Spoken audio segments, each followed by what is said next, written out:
This is Bob Oliphant from the Westford Historical Society and Museum, bringing you Episode 3 of Season 3 of the Westford Wardsman podcast. The Westford Wardsman newspaper was part of Turner's Public Spirit, a weekly newspaper in Ayer a century ago. In this episode, we'll be reading the Wardsman for the week ending Saturday, January 15th, 1910. I'll elaborate on what was happening in Westford in 1910. This first section of this issue is the Westford Center section. Mrs. Alfred W. Hartford has been visiting in Melrose and Boston this week. The Westford colony, who are spending the cold months at South Lake Weir, Florida, do not forget their Westford friends. Genial Dick Wright has been showing his friends a mammoth orange, so large that it makes even an average, good-sized orange look small in comparison. A. H. Hartford was the recipient of a particularly large and handsome grapefruit. These were sent by Austin H. Foss, who has quite extensive interest in a large grove. Walter J. Merritt has received a present from Mr. Pearl Harmon of a fine box of oranges, which he has shared with friends and neighbors. The Harmons lived on Hildreth Street, just south of where Flag Road comes into Hildreth Street. Mrs. James W. Pine has been on the sick list with an attack of tonsillitis. Mrs. Ralph Bridford has been among the shut-ins with rheumatism and a severe cold. During the severe cold last week, Wednesday, school was dismissed at the academy owing to inadequate heating. While Miss Lawrence was detained at home with tonsillitis last week, Mrs. Edwin N.C. Barnes, wife of our former supervisor of music, substituted most acceptably. You may recall that the Westford Academy at that time was what we know as Rodenbush Community Center. Past Master Wiley M. Wright went to Harvard Grange last week Tuesday evening and installed their officers for the year. The following evening he went to Littleton and performed the same ceremony for that Grange. Mrs. Wright accompanied him on both trips. At Harvard he was assisted by a member of that Grange, and at Littleton Mrs. J. Henry Colburn of Westford Grange did excellent work as assistant. The next section is the Grange section. There was a good attendance of patrons present at the Grange last Thursday evening for the first meeting of the new year. There was much to attend to, and the evening was well filled with matters of routine business, the annual installation of officers, and, lastly, a good supper. Walter E. Morris, past master of North Middlesex Pomona Grange, and also past master of his home Grange in Billerica, was the installing officer of the evening. This is the second time he has performed a service for this Grange, and the ceremony Thursday evening was carried out impressively and accurately. His assistant, Mrs. Lulu M. Hutchins of Billerica, who was also well skilled in Grange lore, performed her part with grace and precision. The new staff of officers have previously appeared in these columns. The retiring master, Alonzo H. Sutherland, was presented by Mr. Morris in behalf of the Grange with a beautiful past master's pin inlaid with pearls. The newly elected lecturer, Miss Martha Grant, addressed the members asking their cooperation for the year and announced that her program for the year would soon be ready for distribution. The next meeting, January 20th, is entirely in charge of masculine members, and a good entertainment is promised. At the close of the installation service, all repaired to the lower hall, where a good supper was spread. This was in charge of Mr. and Mrs. J. Henry Colburn, and full justice was done to the appetizing viands. The pretty decorations were the result of Mrs. Colburn's handiwork. The committee were assisted by an able corps of helpers. The next section is called the Annual Meeting. According to the established custom, the second Monday in January was the time for the annual dinner, roll call, and business meeting of the Union Congregational Church. This was the church that is now the CPA on Lincoln Street at Boston Road. This took place this year under favorable weather conditions and a happy spirit of harmony and good fellowship. The faithful pastor's recent resignation necessarily does not give to the members the feeling of settled security, especially to those having the care of securing a new leader and teacher, upon the choice of which so much of the welfare of the church depends. The dinner took place promptly at the noon hour and was attractive in quality and abundant in quantity. After this part of this day's program had been well attended to, Reverend Mr. Marshall, who was the retiring pastor, introduced Reverend James E. Grieg, pastor of the Kirk Street Congregational Church, Lowell, to address the gathering. He brought to his hearers a thoughtful and stimulating message for making the country church a center of social and intellectual stimulus, and more important than these, a center of spiritual helpfulness.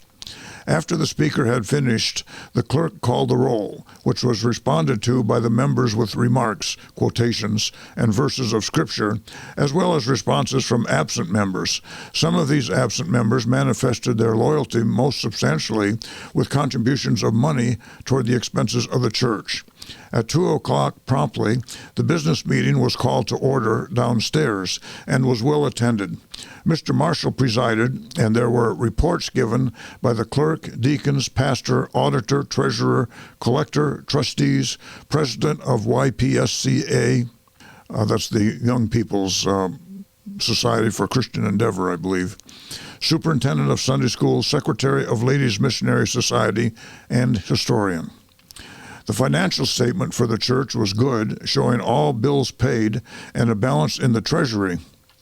A new piazza has been added during the year to the parsonage, and other minor improvements made to the church property. The church has lost during the year by death and removal some valuable members. The senior deacon, Andrew S. Wright, has died during the year. He died on August 11, 1909. And one of the beloved younger members, Olive J. Pine, passed away March 9, 1909, in the bright morning of her life. She was just 16 years old and had died a few days after an operation for appendicitis. The Susan A. Butterfield legacy of $300 has been added to the permanent invested funds. Next section is the About Town section. The old Levi T. Fletcher farmhouse at 120 Lowell Road in Brookside has recently been wired for telephone communication. The wire crosses the field to Brookside Station, thence under Stony Brook Railroad, and connects with the line of Senator Fletcher. This modernizes, in a way, lives long isolated from the ordinary how-do-you-do friendships that keep life youthful, and our old-time friend, Miss Sarah Richardson, who is being daily renewed from illness, will now, by modern telephone, be able to renew in her part her old-time youthful sociability. This Miss Richardson lives in Cleveland, Ohio, or lived in Cleveland, Ohio at the time, but she spent her summers every year in the old family home in Westford. The progressive citizen of the town, a successful farmer of wise judgment and far-seated vision, George T. Day, is ill at his home at 16 Main Street. He is missed in the daily associations of duty. By the way, there were no street numbers in 1910, so when I mention a street number, it's that house, but it didn't have the number at that time. The WCTU, the Women's Christian Temperance Union, will hold a food sale at the home of Mrs. Emery J. Whitney next Friday at the noon hour. Dinner will be served, at which time and place the scholars of Westford Academy will be present and purchase food on the dinner installment plan. This will save much of the usual cartage of dinner from home. Phonograph selections between sales appropriate for encouragement for other sales. The active ones in the Unitarian Parish will hold an entertainment in the church parlors next Friday evening. For bill of exactness as to program, call in and stay, and it will be revealed to you. The Fortnightly Club will hold its next meeting Friday evening, January 28th at the Wright Schoolhouse, at which time, by request of the Committee of Arrangements, DeLacy Corkum of Billerica will join up a debate with someone that can be lured into this old game, and the following question is liable to be made a sounding board of: resolved that the inherent right has a greater influence on the conduct of mankind than the enactment of laws. DeLacy Corkum was a well-known speaker and somewhat of a humorist who lived in Billerica, but was widely known throughout northern Middlesex County. Farmers Institute is the next paragraph. The advertised Farmers Institute was held as per planned arrangement at the Town Hall Wednesday. Good weather and close friendships among rural inhabitants for this phase of farm education and sociability brought out a full company. The Grange Orchestra was the first in the program to drum for enthusiasm with their lively quick-step, following which Reverend Charles P. Marshall gave the address of welcome in words of cheer and solid advice. He was followed in response by that old-time joker and orator, DeLacy Corkum of Billerica. The address of the morning was then given by George Albert Drew of our own Green Hills and Valleys of Westford, but now of the large landed estate of Conyers Manors of Greenwich, Connecticut, of which he is superintendent. This is the Drew of Drew Orchards. His subject, orcharding, was presented to the audience in a scholarly, attractive, and businesslike way, and it is not empty meaningless bouquets void of fragrance to say that this address was one of the best ever delivered before Middlesex North Institute. The address was modern in flavor and advice, and he goes to some extent in talking about the address. At the close of the address, a resolution was unanimously adopted by a rising vote censuring the management of the Lowell and Fitchburg Street Railway for their lack of courtesy in refusing to run cars on the line from Brookside to Westford after an offer to remove the snow from the track had been offered free. At the dinner hour, Reverend Benjamin H. Bailey was the inimitable toastmaster who decoyed with his keen wit several to come forth and hold forth, and several other speakers are mentioned. The afternoon exercises opened with the cheery music by the Grange Orchestra, followed by drawings on canvas by scholars from Ford's Village. This was more than excellent, for which they all received a cash prize. Mr. Earl of Boston gave illustrations on blackboard of the advantage of lightning calculation. I believe this is a reference to doing arithmetic rapidly. The dinner was in charge of the ladies' degree team of Westford and was one of those abundantly good affairs that one never tires of tasting of. The Institute gathered the usual numbers from the rural homes of Middlesex North, who came by trolley, barge, in jolly way, as well as by the isolations of lonely foot. The next section is an obituary. Miss May C. Cummings, oldest daughter of Mr. and Mrs. George W. Cummings, died in Lowell at St. John's Hospital last week, Friday, aged 25 years and 7 months. Besides her parents, she leaves one brother, Waldo Cummings, and 2 sisters, the Mrs. Blanche and Pauline Cummings. She was for over 6 years one of the trusted clerks of the White Store. She was largely helpful in promoting ministrations for better living and especially active in church work, being a member of the First Unitarian Church of Lowell and 5 years librarian of the Sunday School. She resided with her parents at 124 Dunbar Avenue, from which place the funeral took place Sunday. Reverend Charles T. Billings of the First Unitarian Church officiated. Burial was in Fairview Cemetery, Westford. According to her death record, she died of a gallbladder hemorrhage. The next section is the Forge Village section. Sunday School Missionary Day will be observed next Sunday evening in St. Andrew's Mission House. The music will be reinforced by an additional vested choir of little girls. At the close of service, prizes for the past term of Sunday School will be given by the vicar, Reverend Thomas L. Fisher. Services will commence at 7 p.m. The Daniel Gage Ice Company of Lowell commenced to harvest its ice crop on Forge Pond Monday morning. The 37,000 tons of ice which was stored in the ice houses last winter has all been consumed. The last carload was taken out last week.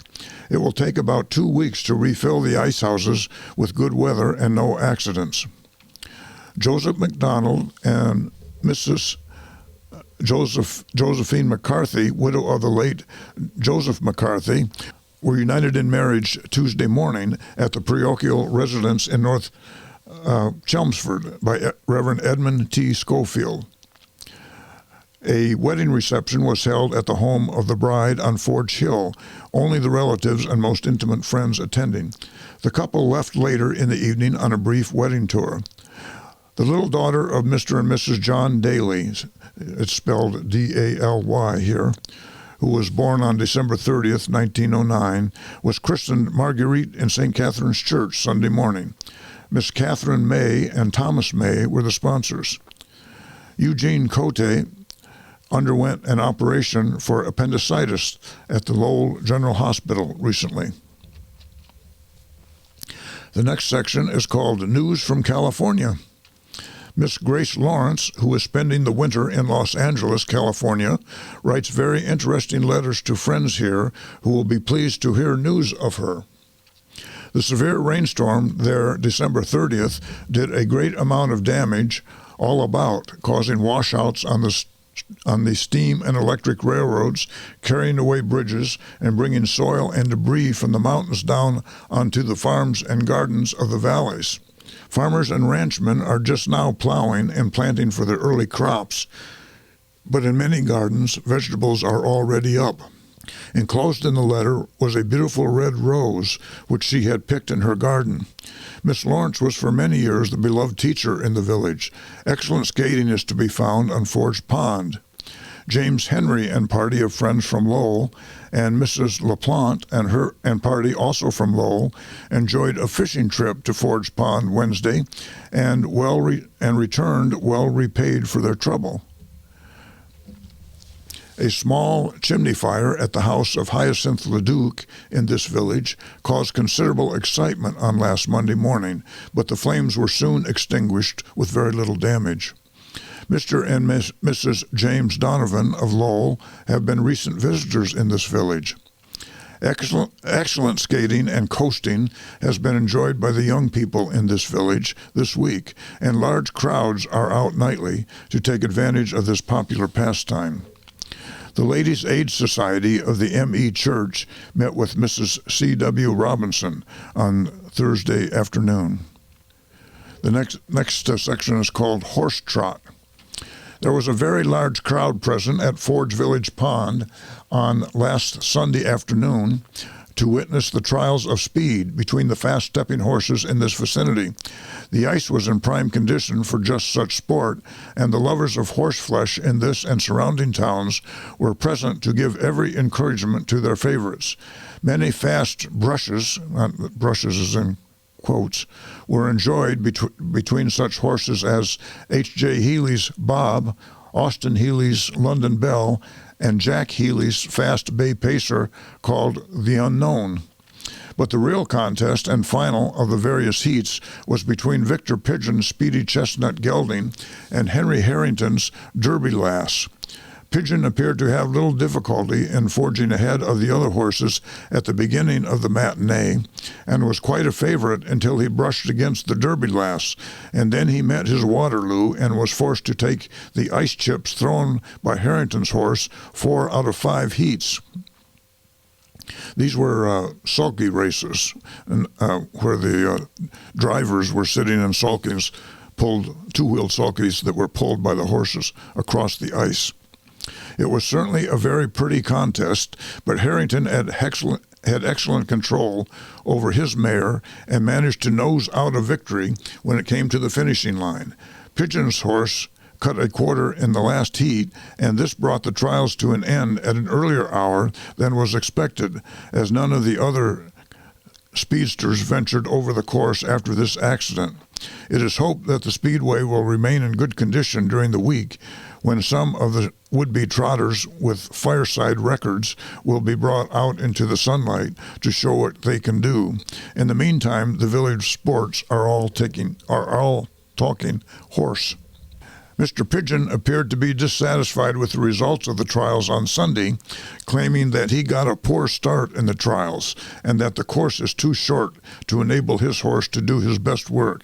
He is ready and willing to race any horse in the town over the road from 1 mile or 3. And that's the news in Westford for the week ending January 15th, 1910. Thank you for listening, and thanks to Ryan Cousins of Westford Cat for providing technical support. You can find transcriptions and podcasts from the Westford Wardsman at our website at museum.westford.org, or visit the Historical Society's Facebook page for more Westford news from a century ago. This is Bob Oliphant, and I hope you will join us for next week's Westford Wardsman podcast. Thank you.